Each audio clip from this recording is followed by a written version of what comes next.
everybody, and welcome to the second week of Church Chats. Second episode. Like I said, we're going to forget every time, but maybe the first 2, 3, we got it. And so today, like last week, we're just going to discuss with you what we learned or what we discussed between us, or basically just kind of do a little chat about what we learned at church today. And like I said last time, we had a little bit, we're going to learn along the way, obviously. Last time I had the camera plugged in, and for some reason, I'm not used to filming on my phone anymore, and it kind of had our voice and our mouth moving was a little bit off. So hopefully this week it'll be better. I know for me that's distracting whenever I'm listening to somebody and their mouth isn't matching up with the audio. So today we're in the third week of the good work, and it comes from the book of Nehemiah. And usually Pastor Craig has like 3 talk points, and we kind of went over those last time. But this time there's like this really big list of kind of, I call them sticky notes, little notes, little phrases or sentences that are kind of talk points, and we'll kind of go from there. And questions yes, for us, hey, let's start with this. And so I sent them to Becky. We used to have paper talk notes where we would have a paper here to talk to you, and I'm looking over there when I need to be looking right there. But anyway, the first one is what? The first point or question is, phrase, it says, do not be surprised when you face opposition. Do not be surprised when you face opposition. Last time, it's so funny, and these are the kind of things that come up whenever Becky and I discuss church on the way home. And that is somehow we always have already discussed or have already brought up these things. And we did talk about this last week, that if you take a big step towards God, that you're going to face opposition. So it's always funny because we always seem to get a confirmation at church about something that we've already talked about, which just kind of makes me feel, or makes us feel like we're in line with what God is wanting us to get and learn from the message. So we're not going to belabor that point because we talked about it a lot last time, about how when you take a step towards God that you're going to face opposition. And we talked about how I thought that once you became a Christian, it becomes really easy and everything was going to be simple. Right. When in truth it really becomes a lot more complicated. Real hard. Well, let me read you this. And this is the whole, the greater the opposition, the greater the opportunity for God to fight for you. Yes. So, the worst you're going through is the greater opportunity for God to show His brilliance in you. So don't get down, don't get depressed, don't get, because God is working in the background. God is working on it where you're going to be victory if you just stick with Him, if you just continue to pray, if you keep on struggling along. And there is a lot of points in my life that I have done that. One is my eating and my weight. Struggle all my life, and but I don't give up. Yes, I'll give up and yes, I get depressed, and yes, it's just like a big old huge cycle, and I'm still working on it, but it's always a progress, but I can't wait to see what God's going to do at the very end, Right. So, that's one of the things in my life that I struggle with, and it's always opposition, because I don't have any strength when it comes to sweets or carbs or bread or stuff that's not really healthy for me. It's hard. I know. I talked to my dad about that when I had gone to my parents' house to give my dad his gift for Father's Day early, because I knew I would be at church and busy today. But I said to him, it's so funny because I can be so strong and so strict and so, behave myself in such a strict way, and then I see a donut and it's over with. That's my weakness. And I said, what do people always give teachers for treats? Donuts. People always come and put donuts and I'm like, after I eat it, I say to myself, why did you do that?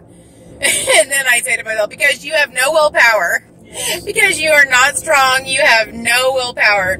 And my dad said, you shouldn't do that because you're giving power to a negative thought, when you need to say, you know, I messed up, I forgive myself, I move on. And that's what you should do in a lot of things in life, is forgive yourself and move on. But as far as the point of the harder the opposition or the stronger the opposition, the bigger chance you have for God to show up and fight for you, I think a lot of times, sorry, I'm trying to get on the highway here. I think a lot of times I forget to allow God to fight for me. And we talked about this a little bit last time too, and that is, a lot of times I just try to fix everything myself. And then when it doesn't work out, lean on God. I always think about that song by Casting Crowns called, I think it's called You're Already There. And I always think, you know, God's already there. He's already been there. It's already passed through his hands. And so if he has the strength to fight for me, why don't I allow him to fight for me? Because I always think about the verse from the Bible that says, be still and know that I am God. Sometimes we just need to be still. You know, sometimes we need to take action, but sometimes we just need to be still. I forget to be still. I forget to be still and let God be God and let God do what God does best, which is show up and show off, right? And that was a big part of the sermon today, was him talking about his testimony. It was funny because he said when he was acting wild and crazy and doing crazy business, as in drinking and partying and being promiscuous and all those things, he said, I was developing my testimony. I was like, that's a perfect way to say that. It's like all those times that I was acting like a crazy person and being super reckless, I was developing my testimony. So true, though. Yeah. I mean, gosh, it's everybody has a story, and I think a lot of people knowing me now who I am, I think would be really surprised to know a lot of the things that I did younger in my life, because I was just so unwise and I was reckless.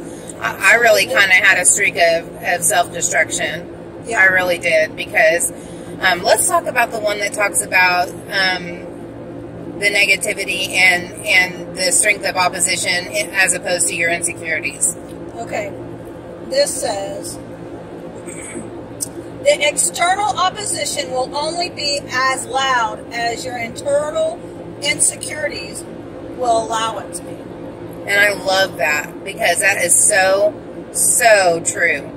It's like, Becky and I have discussed a lot of different times about the cycle of negative self-talk that was like the on repeat in my brain for the majority of the beginning, probably the first 35 years of my life, maybe longer. And whenever you receive criticism, when you receive opposition, if you've got that negative self-talk, reel of self-talk going on in your brain the entire time, it gives your opposition great power over you. Yes. And we talked a lot. In fact, I'll link this. And I'm sorry, I forgot to link my church. I forgot to do linking last time. And I did go ahead and put the link to our online church and also Elevation, because I think eventually we'll talk about Elevation too. Yeah. And that's out of North Carolina with Pastor Stephen Furtick.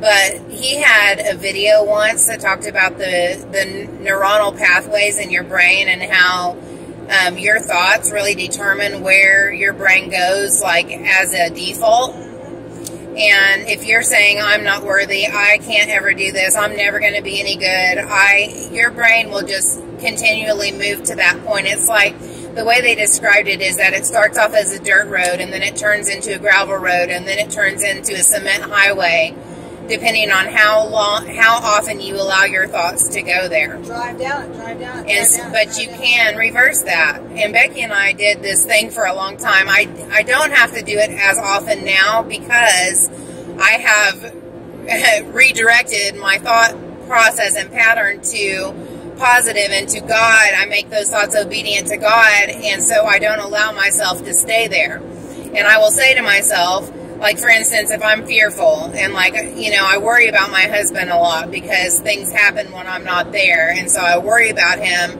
and sometimes I don't know what I'm going to come home to. And I'll sit there and I'll allow this elaborate, catastrophic thing to manifest in my thinking. Like, I'm going to go home and I'm going to find him dead, or I'm going to go home and I'm going to find him having had a seizure and he's going to be super injured, or something to that effect. But now I say, no fear, just Jesus, no fear, just Jesus, no fear, just, and I make my brain go someplace else. I make my mind, I make my thought process go someplace else. Yeah. And so that's me not allowing my opposition, you know, our enemy, the devil, whatever you want to call it, to have power over my thoughts and my insecurities. And so that's a powerful thing. Does it happen easily? No. It's very difficult to rewire your brain to go to a different place. And I do catch myself backpedaling there. I was going to say, I think it's always, you're always going to do that. Yes, it's a battle. It's a battle. It just gets less and less. And I think as life goes on and life happens, it can be more strong in some seasons than it is in other seasons. And when you think you have accomplished something, when you think you've overcome something, and, oh, you don't need this, or, oh, you don't need that, God's going to show you, oh, yes, you do. We're still human, and we still need it. Right. And here you are again, you know? So, always humble yourself, and always give thanks, and always acknowledge God first. And remember where you've come from. Like, don't forget where don't forget where you come from, and don't forget how much He has delivered you from, and don't forget how faithful He has been in your life, because those are the things that will give you strength when you're going through a really tough trial or a really, you know, difficult season of your life. Okay. Let me see what else we got. All right, here I'm going to have Becky read another talk point. This one I thought was super poignant and really something that I'm going to have to think about a lot, especially in my YouTube life. Okay. It says, I'm not going to let praise get into my head or criticism get into my heart. And so first, praise to get into your head, we were talking about, and I said is particularly in my YouTube life, because and for anybody who engages in social media a lot, you can allow praise to grow the size of your head. Yes. You can let it get to be too important.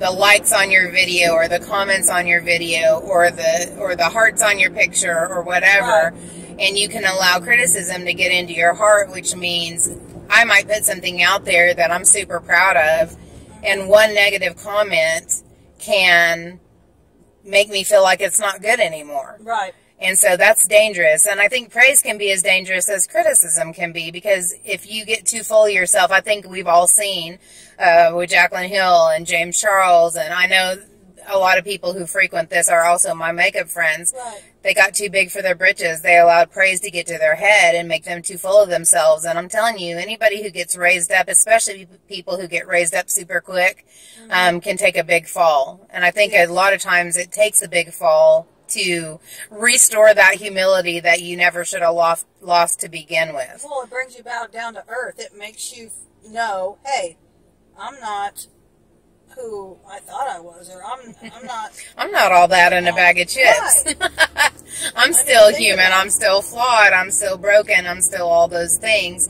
And I think situations like the James Charles and the Jaclyn Hill thing, I think they got a big time, or I hope they got a big time lesson in humility. I know some of the times that I just thought, you know, and there hasn't been a lot of times that I thought I was it on a stick. I've always been kind of on the opposite end of that. I've not so much let praise get to my head. I've let a lot of criticism get to my heart. Right. There was one part that one part that I thought was particularly important in the message, and that is, he said, because Life Church has grown really quickly, and it has received a lot of criticism. People have called it a cult. People have said people are brainwashed and all these things. But the point that it brought me to was that he said, what should you do when you receive criticism? Like, if it's not constructive, if it's negative, if it's just meant to harm and not meant to help or to you know, give you somewhere to improve. And he said, you don't respond. How do you respond? You don't. Respond. And I thought, wow, how many times have I responded to some kind of negative comment that somebody has made to me in anger, or, allowed it to make me respond in a way that is not indicative of a child of God, okay? Cuss somebody out, or, and I have a great control over that now compared to, my nickname as a younger woman was Miss Thing, because I would go ghetto gangster on somebody in 2 seconds flat if they said something to me that I didn't appreciate, or something to me that I thought wasn't kind, or was, not warranted. Right. But I don't respond that way anymore. Not often. I won't say that I never do, because sometimes I do. Right. But I think that now my heart turns to that person must be in a lot of pain. Right. That person must be super broken. That person must be super insecure in that area, and they feel powerless or hopeless or something like that. And so instead of, internalizing that and trying to do something about that in their own heart, they're projecting that onto me. And if I take that into my heart, then that's affecting me in a negative way. And so I have to learn how to respond to those things differently. Well, that reminded me of whenever, it's been a long time. I mean, but I don't know, I run a home daycare, and I've had it, I'm going on my 20th year almost. Wow. I know, 20 years. It's a long time. And I had an employee, and I am well known. I'm not trying to brag, but I'm well known.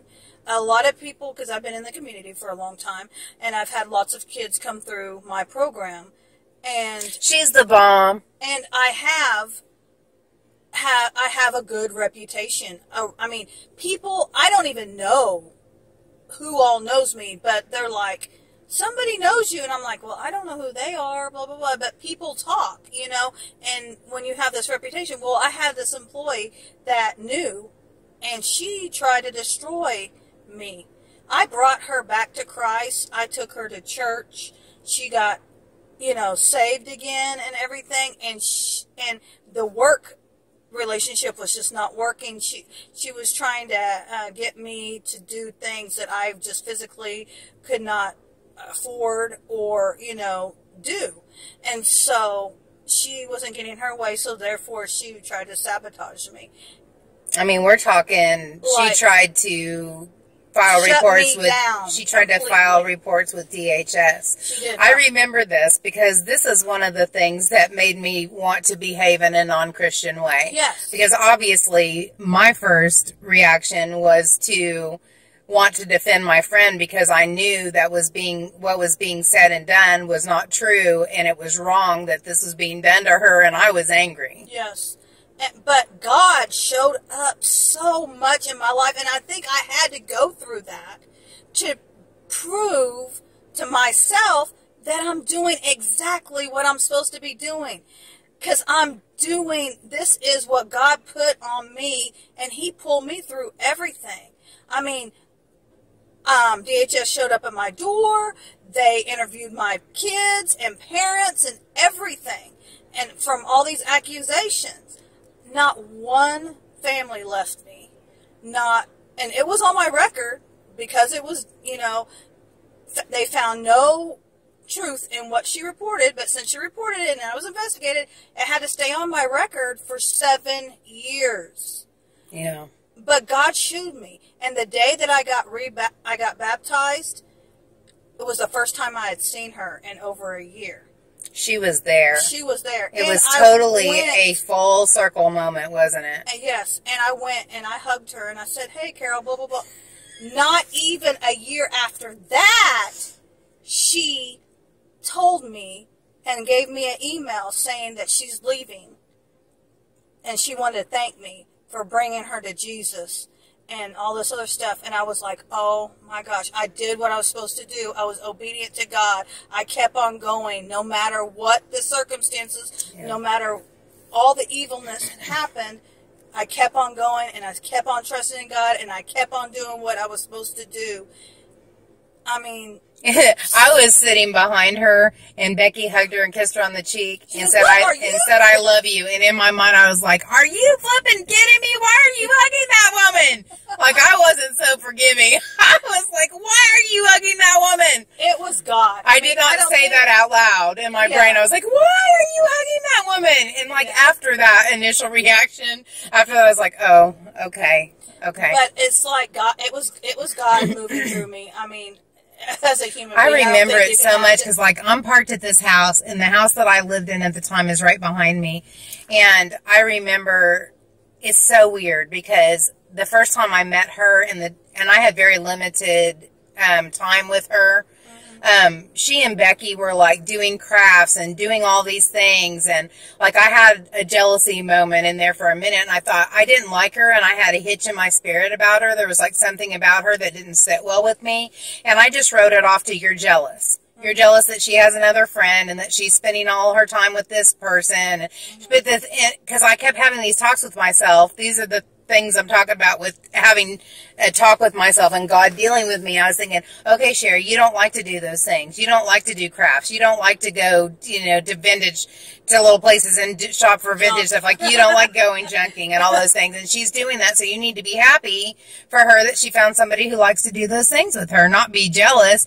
But after all this happened, because I was super angry. I was so mad that she was hurting my friend. I was so mad that Becky was having to go through all this rigmarole for something that she didn't even do, that somebody was trying to destroy her reputation and sabotage her livelihood. Like, I was super mad about this. And my character. Like, who you are questioning your integrity and questioning your character. That's, when somebody attacks that, it's the worst.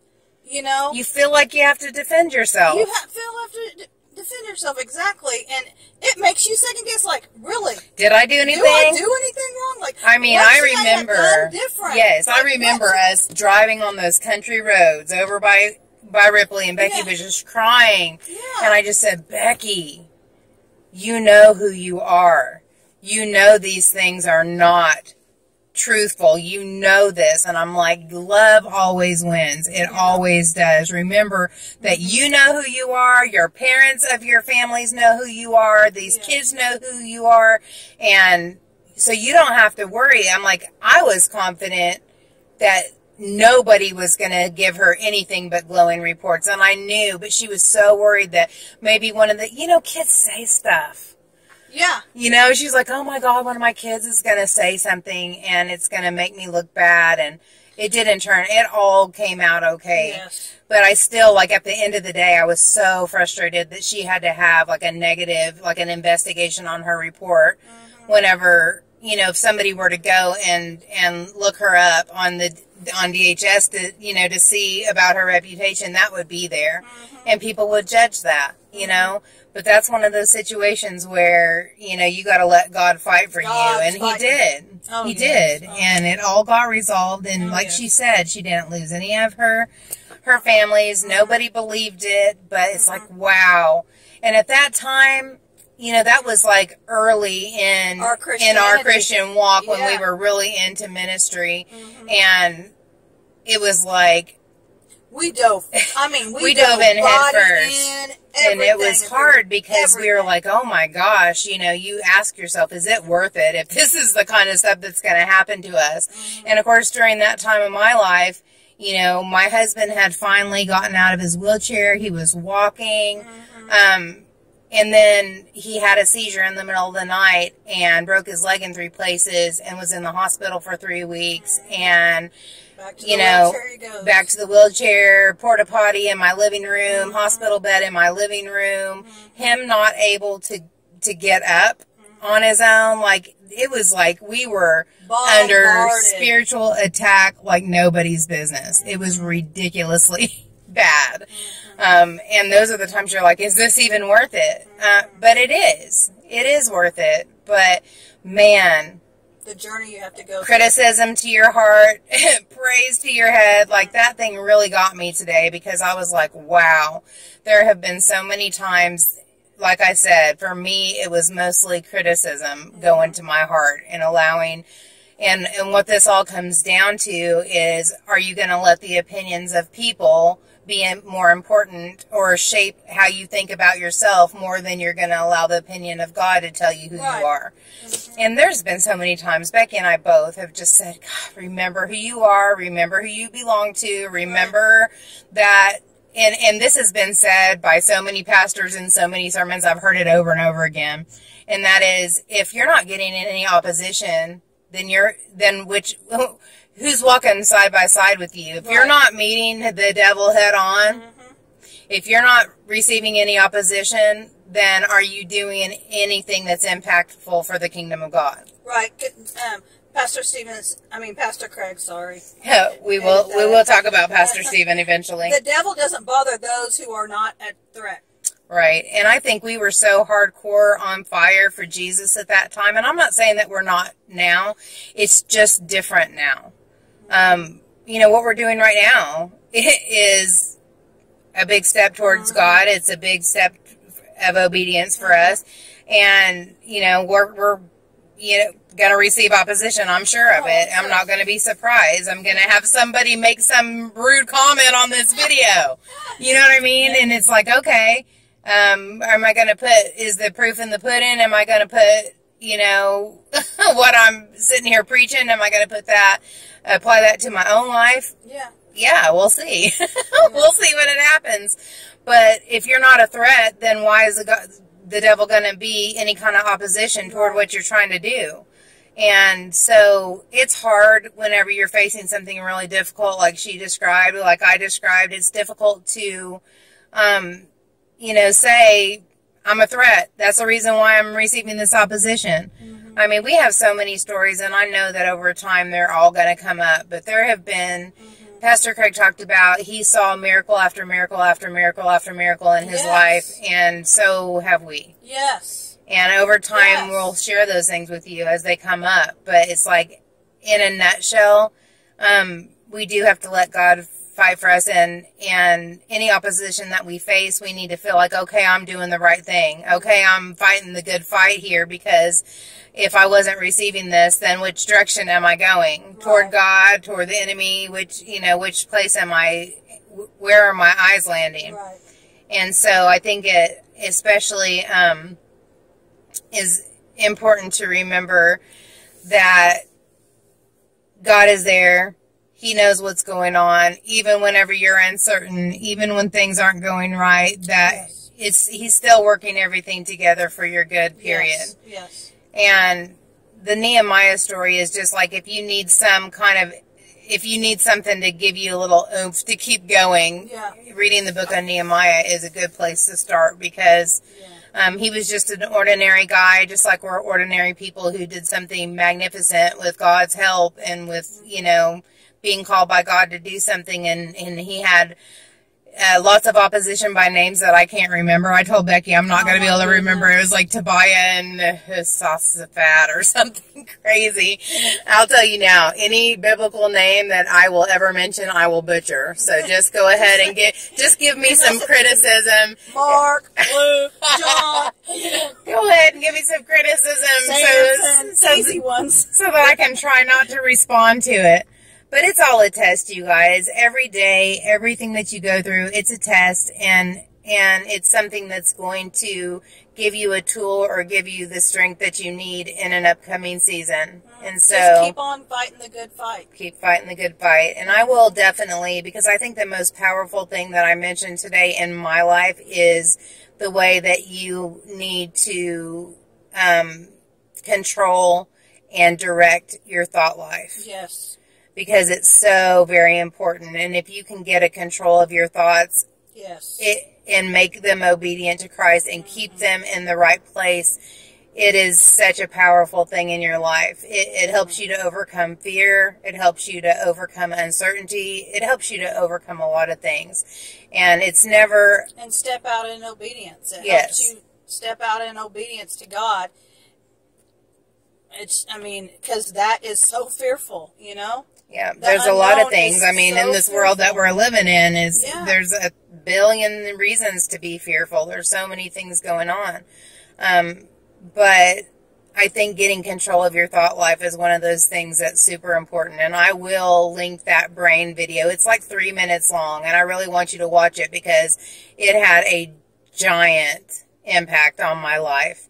And I worked really hard, and I still work really hard to keep my thoughts in check because it can either empower me or super destroy me. Oh, yeah, it could, yeah. And I know that about myself. Some people don't struggle with that, but I think a lot more people struggle with it than don't. Right.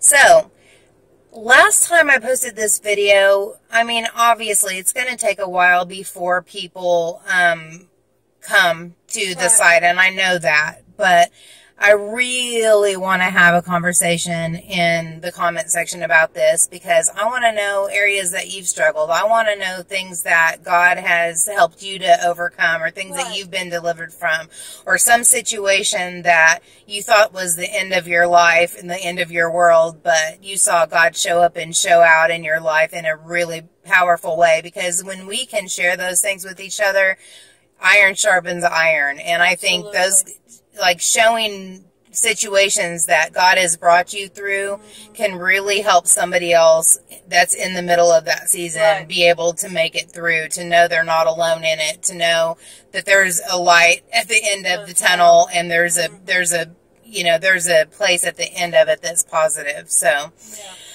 I think we have talked a lot today, but I hope I let Becky talk more this time. Last time I felt like I completely monopolized the conversation, and I'm sorry about that. That's potentially Chatterson. That's